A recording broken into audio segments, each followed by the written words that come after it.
Hi there and welcome to Under the Brolly, the MyUmbrella podcast aiming to educate and inform the wider community about the lesser known LGBT+ sexualities, genders, identities, kinks and fetishes. MyUmbrella is a volunteer-led support group based in Reading, Berkshire for the lesser known LGBT+ identities. This podcast aims to give you an introduction to both the well-known and lesser-known LGBT+ identities. My name is Steve, and this month's episode's focus is around the amazing Facebook group Drag Diva Lockdown, created by Paul Doble, who joins us today. Paul, first of all, thank you for joining us. Thank you. What made you think about starting the Facebook group Drag Diva Lockdown? It came around very randomly. Conversation with me and Liam about creating a group for our known drag queens of our friendship group, so the likes of Arena Fox and Fanny Burns. And then it just spiralled into this magical thing, and it was created on the 9th of April. So just after lockdown was kind of starting up, this amazing group came about in order to essentially raise awareness of some of the drag queens out there and the wonderful drag artists. But was it also designed to be able to bring people together with lockdown? It was initially designed to be very much family and friends, but the interest just grew and grew and grew. Brilliant. So how many drag queens have you had appear on the live streams when it started, or since it started? So since it started up until today, just shy of 400 performances, but we've had about 150 drag artists. And other people have kind of plugged into that as well and used it off their own platform, is that right? Yeah, so they've gone from their own, they've also gone through our platform as well. And yeah, it's just gone crazy with about nearly 6,000 members. 6,000 members. That's an eye-watering figure of people that have been kind of brought together into a bigger type of community as well. Have you received any negative comments or any negative publicity as a result of creating the group and holding these amazing events? Very minimal, to be fair. We've been going, obviously, like I said, since April, and to be fair, the block list is very short. Really? We had a few issues, predominantly surrounding a couple of our performances and our performers, shall we say, sadly against the trans community. But they were soon shut down because it was not tolerated.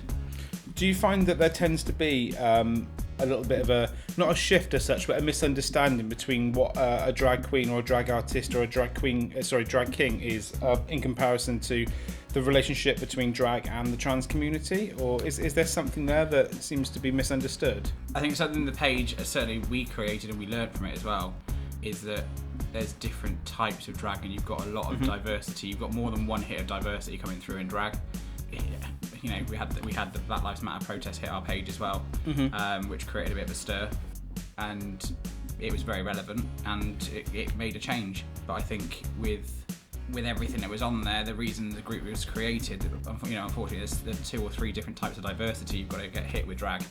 It's not just drag queens, it's drag kings, AFAB queens, or bio queens as they sometimes are called as well.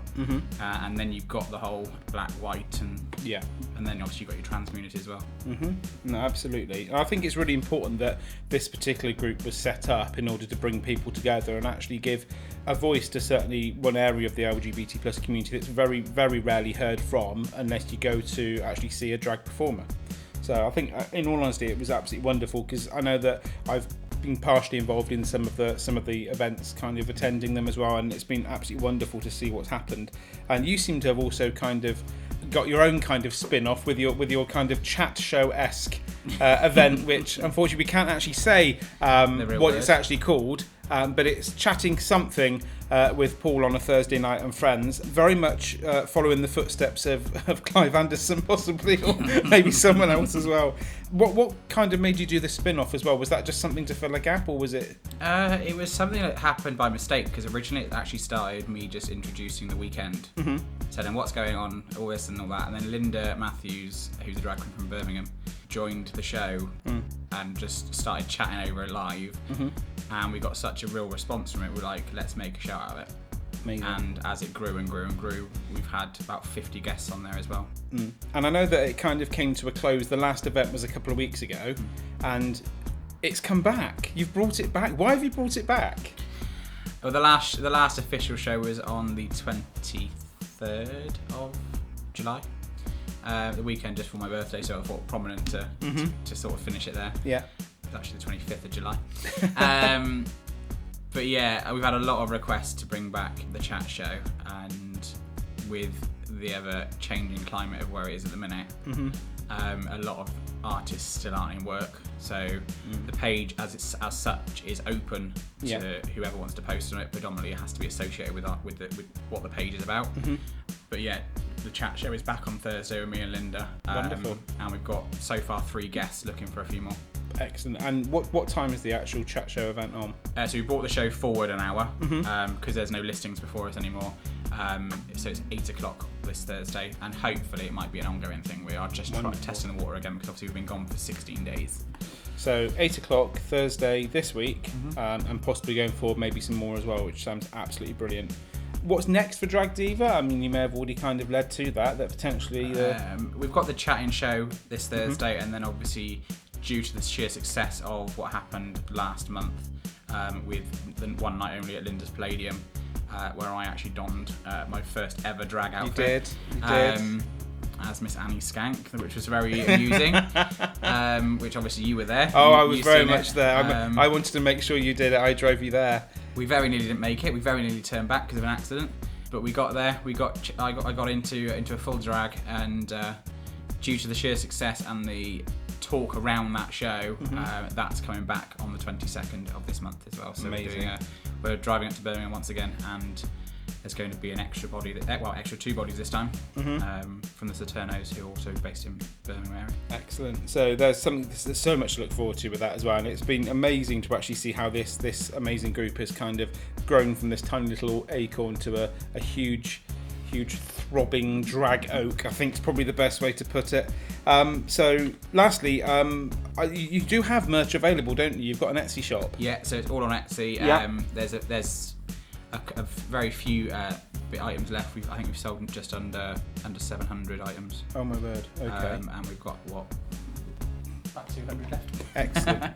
So they are available on Etsy. Just search Drag Diva Lockdown. That's fantastic. Well, Paul, thank you so much for joining us today on today's podcast. It really is appreciated, and all the best and all the successes for the amazing work that you've done with Drag Diva Lockdown, and certainly with your own drag your own drag adventure yourself as well. So thank you, Paul.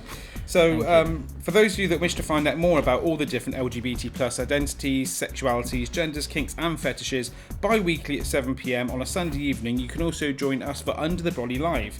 The team themselves, including me, will be broadcasting many live video podcasts on Facebook to bring some LGBT plus colour and fun into your living rooms and bedrooms while we are unable to get out on the road to visit all of the different prides that we would normally be doing at this time of year.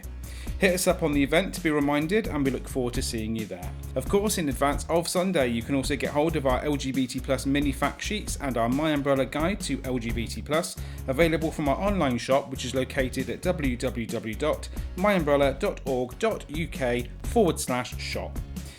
To get involved with the show, we would love to hear from any of you out there who want us to showcase your LGBT plus identity, or who have any other suggestions for our podcast. Just drop us an email to info@myumbrella.org.uk and pop in the subject line Under the Brolly, and let us know what LGBT plus identity, sexuality, gender, kink or fetish or idea you want us to feature. It could be yours, or it could be one that you've never heard of. Until then, we'll see you soon. Bye!